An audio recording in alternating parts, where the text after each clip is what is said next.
Hello, as we journey along and transition into the third phase of Jesus' lifestyle that we are emulating here at Life Transformed, and it is the Sabbath.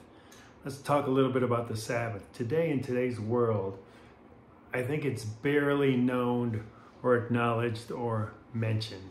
And the history of the Sabbath is it is the only blessing from God that ended up in the Ten Commandments. It was the one thing that he gave as a gift to man. It wasn't a don't do this or don't do that. He think about it. God created the world, and on the seventh day he rested. So this is a gift. This is a blessing for us, this Sabbath. It's meant to recharge us and to renew our spirit after working hard all week. God is basically telling us we need to rest. How beautiful is that? And we in the Western world, for sure, don't really observe Sabbath. There's a lot of history behind that.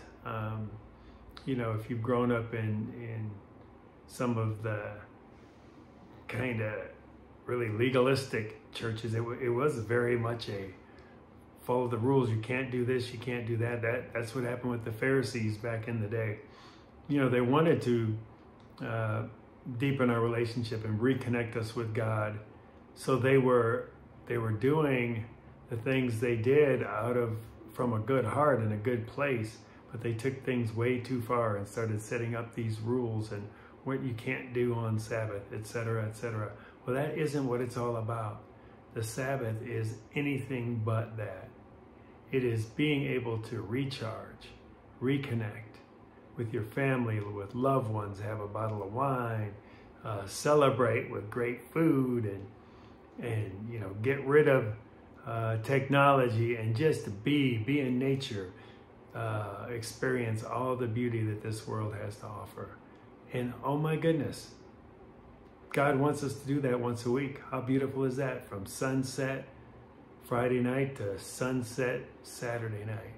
That's the traditional Sabbath. That's what we're, you know, in our family, that's what we observe right now. And it's been tremendous. What an amazing, amazing experience. So that's the first thing we want to talk about in the Sabbath is the history of the Sabbath and what it's all about. And that gives you kind of an overview of where the Sabbath came from and how it's kind of impacting us today.